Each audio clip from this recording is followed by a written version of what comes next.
This week's episode is brought to you in part by MPix, delivering the highest quality prints and products from your photos. Shoot today, upload tonight, we ship tomorrow.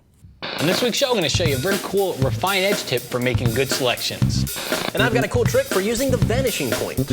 And I've got a healing brush tool tip for you, and it all starts right now. Welcome to Photoshop User TV, brought to you by the National Association of Photoshop Professionals. And now, here are your hosts, the Photoshop guys. Hey everybody, welcome to another nefarious episode of Photoshop User TV, brought to you by... Oh, Corey. Late for the game. Corey, brought to you by the fine people at the National Association of Photoshop Professionals, NAPP, also the folks that bring you Photoshop User magazine, that Corey is so nicely holding up. So part of one of the NAPP benefits, well, if you're a NAP member, is you get this. Sorry, that was good. you get Photoshop User magazine 10 times a year. So you can buy it on the newsstand, but trust me, it's cheaper just to get a NAP membership because then you get all the other cool things that go with a NAP membership. You know, yeah, the magazine alone is, I think, worth it. But then you get all that extra stuff on top of it. Member website and everything. Yeah, exactly. So anyway. Folks, we have a very nefarious show for you. First off, I want to thank Pete Collins over there. Pete, how you doing? Good to have you back. I'm feeling pretty nefarious today. The word of the day came from Pete, nefarious. Yes, he is the duct tape villain.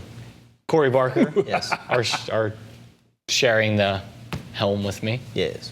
How you doing? We're at the wheel. I'm fine. How are you? Yeah, I'm doing good. Yeah. A little tired today. Yeah. I'm a little hungry. You know, it's raining out. It's kind of raining. I know. Yeah. What do you? I know we should do the show. Nah, yeah. Okay. Corey. Yes. Just want to say that because your name came up on the teleprompter there, but really Pete's name was in front of you. So Pete, you got a tip. How come you always send it to me first?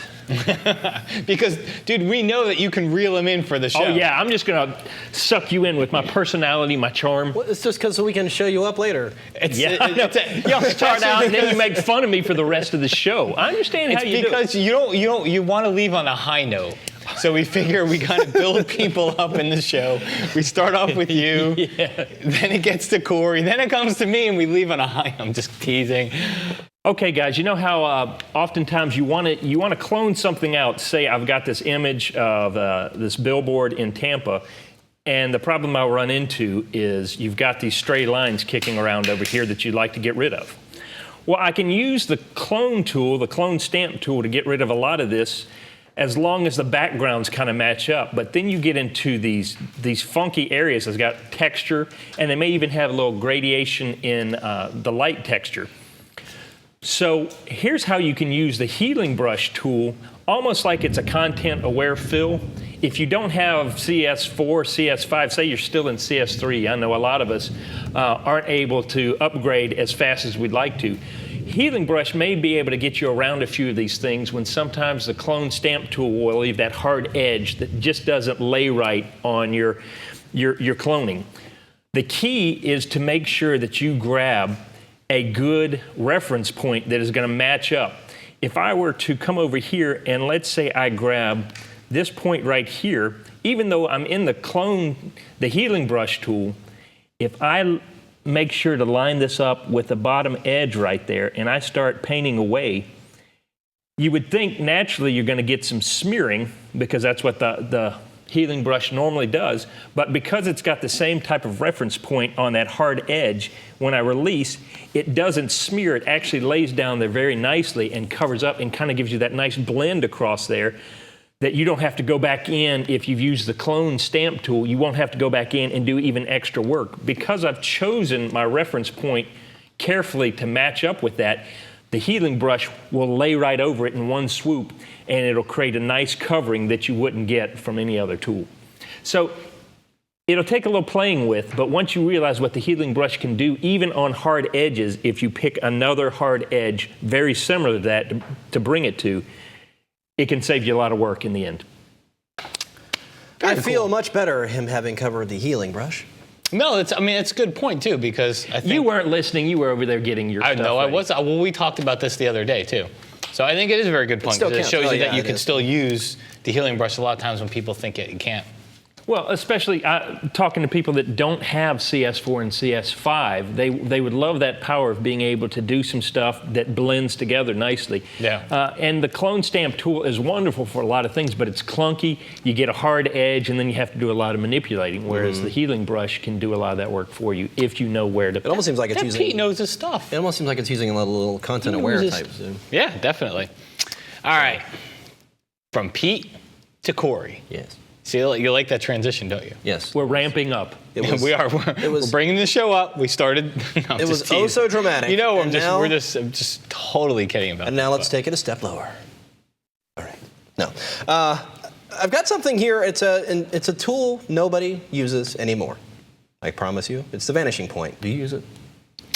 I remember the vanishing point. Rarely. Now, when Vanishing Point was introduced, it was actually a really interesting feature and had some very interesting functions, but nobody really adopted into it too much because it was still a little bit clunky. But here's something you can get kind of creative with. Don't lie, Corey. It still is clunky. Yeah, it is. But here's something you can have a little fun with Vanishing Point, perhaps in a way it wasn't necessarily designed for. So here I have a text block that's on now it's on a transparent background. What I'm going to do is I'm going to go ahead and first copy this text to the clipboard. So go under Edit, and we'll choose Copy.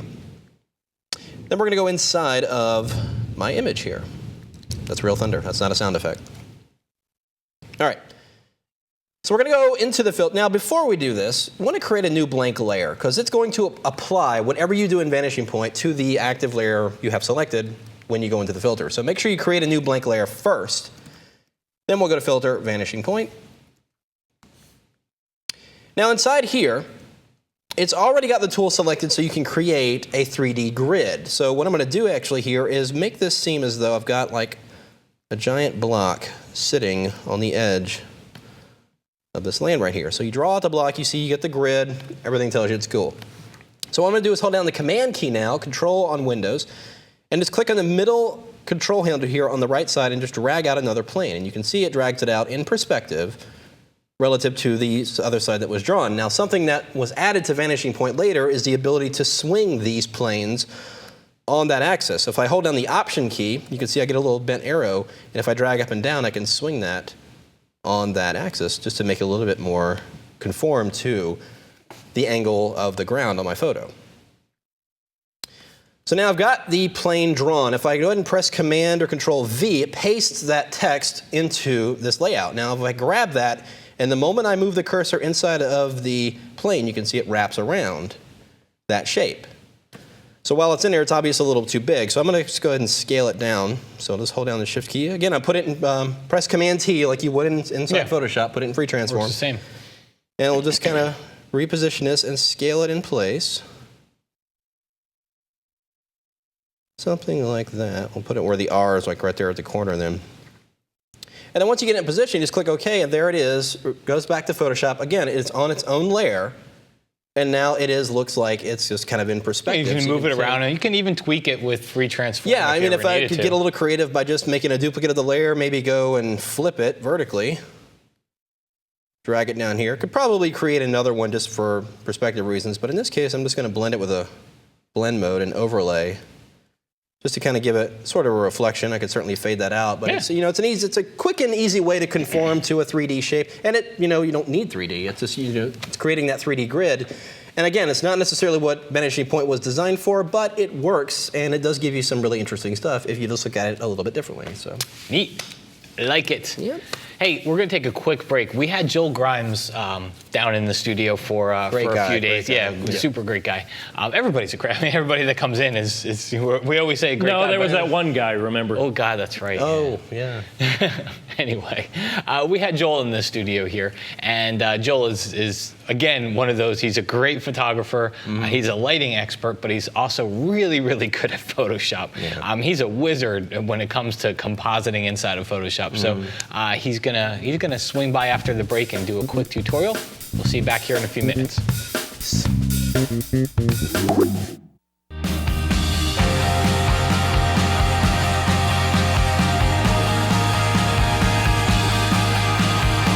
Hi, my name's Dave Black. We're working with sports action using speed lights. We started out track and field with a sprinter coming out of the starting blocks. Then we got some great feature shots of baseball from a variety of angles. Had beautiful twilight sky behind him, and then we'd like re-illuminate him with a speed light setup. We moved on to faster action with motocross, where we had 3 great professional motocross riders for us on a super course. We used a combination of cross light with the sunshine and then the speed lights coming in to make a real dynamic look. It's exciting, and you'll learn a lot.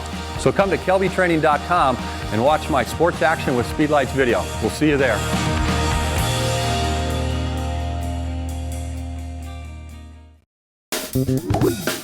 Well, hi everybody. I am here on the set of Photoshop User TV with Joel Grimes, commercial advertising photographer, Photoshop artist, and all-around semi-cool guy.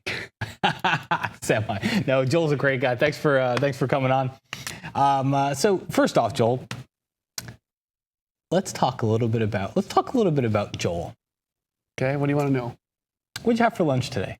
It was a sandwich. I can't remember the place though. It was good though. We went to Jimmy John's for lunch today. Yes. If you ever have Jimmy John's, it's kind of a chain, but And it's fast. It's got And it's good. you pay and you have your sandwich within like 16 seconds. It's that good. Anyway, that has nothing to do with Photoshop. Joel. If you know, a lot of people have already probably heard of Joel, but you're a commercial advertising photographer and also a Photoshop artist, and you've really made I think quite an impact on the entire Photoshop industry in the last few years with your compositing.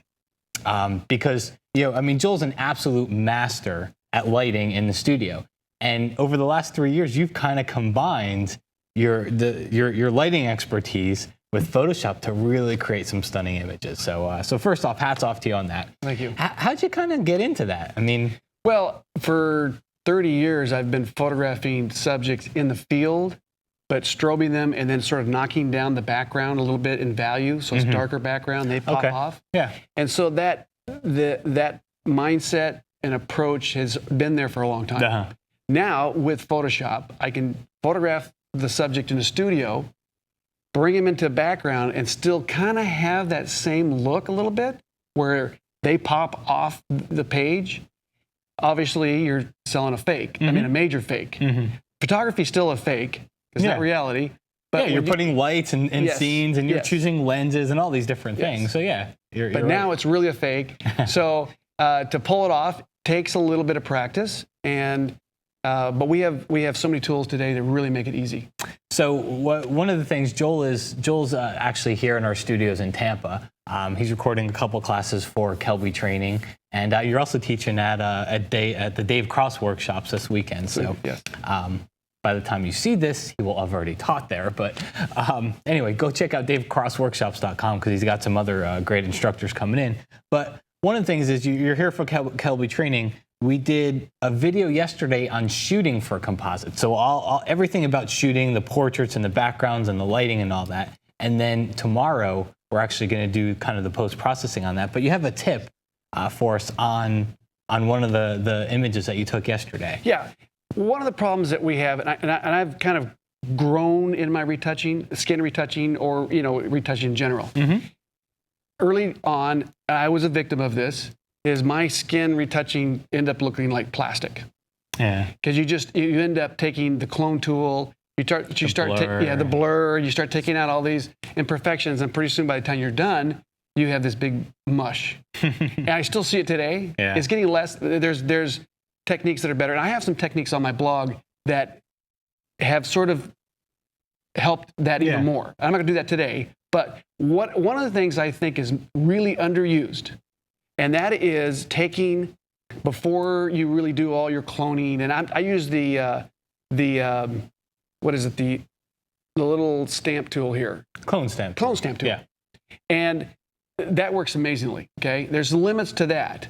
But before I start doing all that, what I want to do is I want to take out these little weird shadows, because every skin has little divots and imperfections. The best model on the planet still has that. Yeah, absolutely. And so what I do is I use the dodge and burn tool in the medium. So we're in the dodge now. I go to medium at 3%. Okay. And what I do is I take let's get on an image here. And I've got it set up here on a gray empty layer that allows me to kind of see it later. But normally I work on the layer. A lot of retouchers don't, because they want to be able to go back. But I like to commit, to it. So I'm usually working on the layer.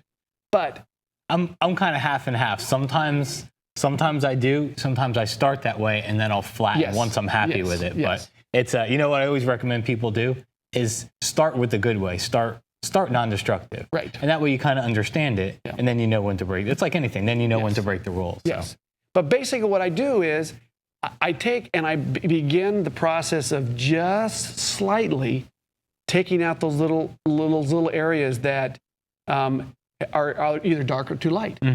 And it takes, I would say, an image like this may take me 5 minutes, but you can see you just go along here and you just slowly start to take out those little divots. And whoops, I went too far. So usually I just go back a couple spots here. And I don't have my glasses on, by the way. But I just slowly start taking it out. Now, let's go over here and I'll show you what it looks like with, let's go back. See, I just did that over here on that layer. But let's take it out there. So this layer right here shows all the dodging and burning I did on that image. Oh, wow. And so it looks kind of freaky, doesn't it? It does. That could be a whole new technique right there. That could be art right there by itself. It kind of, it looks weird. And here it is with that applied. So let's take it out. Oh, yeah. Okay. And there Big it is. Difference. And on this layer, I took the little stamp clone tool and just took a few of the little imperfections out. So let me ask you this, because I think the technique is great. How do you know once you're there? Like, because this is a very artistic process. It is. And I know it's going to be very different for anybody. But if you turn that layer on and off, the top, the gray layer, so on and off. So, I mean, what kind of things do you look for when you're kind of looking at this and okay, I've hit the point where I've gone far enough? No matter what technique you have, there's going to be, if you showed it to 100 people, some will say you went too far, some will say you haven't gone far enough. So some will say you did right in the middle. That's because it's an artistic process. True. Okay, so what I'm doing is I'm trying to just take out the more or less the lighting imperfections that make that skin kind of do some weird things. Okay. Because this is more of an edgy approach. Now, if I was going to do a beauty cosmetic shoot, I wouldn't be using this technique necessarily. This is an athlete scenario. But in doing that, you get some weird things going here. So if she saw that picture, she'd go, ugh, I don't really like that. Well, and now that I've smoothed it out a little bit, now what we can do here, and here's the beautiful thing by doing on a separate layer, is I can take my opacity and go in between. Look at that. Kind of getting a little bit of both. So now it's kind of brought it back just slightly. And this is a perfect example because I was there when you did this shoot yesterday. If you look under her eyes, do the before image, and if you look right under her eyes on the before image, before you've done it, there's a couple of little just darker circle areas. From parting to no. I looked at her for 3 hours. I never saw those. Yeah, the lighting. But because the lighting and because you're flashing a big light in someone's face, it tends to pick up a lot of that. And then just for our viewers out there that might be starting out, that gray layer, what's the best way to create that gray layer if they do want to do it on a separate layer? An empty layer by going Shift Command N. Okay. And that makes a blank layer. Then I don't know the shortcut, but there is a shortcut where you can do Shift Command N and hit something else that it makes it automatically gray. Since I don't know that, I don't know the one that makes it automatically gray. I know the one that opens up the dialog box that'll do it. But. Well, anyway, so I go up to Edit, Fill, and you let go, and it'll pick either black, 50% gray, or white. And that'll get me my gray. I do that now, but I think there is a shortcut somewhere out there. That'd be great. I'd Someone like to know showed it to me. If anybody knows that shortcut, Joel has $100 that he will give you right now. Just let me know the shortcut first. I also have a printing and Joel press. will give you $100. And my own printing press. And your own printing press. Anyway, Joel Grimes, thank you very much. I appreciate you doing that, and I know everybody else out there, big fan of your work. If we want to find out more about you, where can we go? Well, my website is joelgrimes.com, JOELGRIMES. And you can find my blog on there, at the bottom. You just hit blog. Or you can go to joelgrimesworkshops, plural.com. Takes you to the blog, and I have all sorts of information on there. I do have some skin retouching techniques on there that have been, people are using it all over the world now. Cool. So. And Joel's actually here in our studios. He's doing some kelbytraining.com videos, so look for those probably next few months. Also, I've been out to Joel's workshop, so if you get a chance to go to the workshop, definitely take the time to do it because I enjoyed that weekend tremendously, and I learned a ton while I was out there too. The next one will be August 20th, 21st. Awesome. Yeah. Cool, man. Well, hey, thanks again for coming by the studio. Back to whoever happens to be on the Photoshop User TV set. Well, that was really great. So we definitely want to thank Joel for joining us on the show. Oh, yeah. It's awesome. Always be happy to have him back again. So this week, we've got another special tip from Mr. K. All right. Matt, what have you got? So I was, I started a Google Plus account and kind of searching through there. Somebody had asked a question about combining two images when you're making a selection and something with Refine Edge. Anyway, there's a very cool tip inside of Refine Edge that I think kind of gets overlooked a lot because it has a very, very bad name. But by the way, Google Plus. So if you want to go on Google Plus, I got a little account there. Just go and you can add me to a circle and a friend and all those crazy things and Twitter and that fun stuff. Anyway, so go check out my Google Plus account because I've started to do more and more posting on that because it's kind of neat. It's kind of become the new Facebook for photographers. Seem to really be adopting it very quickly. Yeah. Scott did a whole post on that very thing. Yeah. So and it's got some things that I think are better than Facebook. When it's as for photographers that are going to post on here, photographers, designers, basically anybody in So in you know, this industry. Facebook killer, or is it too early to tell? I don't know. I think it's going to be one of those things. It goes through waves, So the early adopters, the photographers and people that are kind of, the early adopters, I guess you can call them, will go in and they'll adopt it. I think my wife is still going to stay on Facebook. Yeah. I mean, they're still, everybody's lives are still so tied to Facebook that I don't think we're going to see Facebook It's become go away quite a monster. anytime I think soon. quite a that's the first thing my wife does when she wakes up in the morning is she goes and gets on her Facebook account. So I don't think that's going to change anytime soon. You got to know what happened all night while you were sleeping. Yeah, I mean, you miss so many things. How do you make it through the day without knowing what happened the night before? All right. Anyway, so yeah, check out my Google Plus account. Just Matt Kliskowski. Just type in my name as if you could really spell it, but there's probably some places you could find it spelled on the website. But unlike Facebook, it puts the name really big in there. Yeah. All right, so here's the tip. All that to get to this tip. I'm going to take my quick selection tool, and this is how I start off with selections. Is I always start with the quick selection tool. Did you see how fast that was? Hold down the Option key, Alt key on a PC. And so we'll kind of just go in, and just a very rough edge selection. You could say I already have a background in here. That's the key to this, is I opened up a background, and then you drag your person over that background. Whatever you're selecting goes on top of it. So that's the key. So you got your background, and then I would drag the photo in, and I already did on this one. So you got your background below, the person you want to select on top. Okay, so that's the first step. Make your selection, go into the Refine Edge dialog box here, and right at the top, you're going to see all these little view options. What you want to do is you want to change it to on layers. And you just hit the letter L, which is the shortcut to that. But look what it does. It gives you a preview of what that person or that whatever that selection is going to look like on the background that you're selecting it on. So often we go here to black or we go to white, even though we know we're moving it onto something else, we try to get a similar tone. If I know it's going to be dark background, I'll go black. If I know it's going to be a bright background, I'll go with white.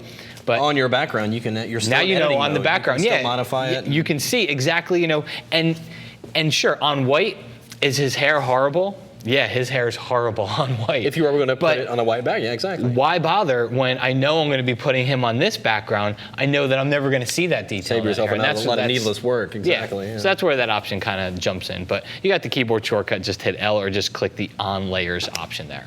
Very nice. All right, so we got a contest. Do we? And we have a contest prize. We'll have a break first. How about that? Before that, we have a break. We're going to take a break and then come tell you. You pretend you never saw this. We have a station identification break. All right, we're going to take a quick break. We'll be right back.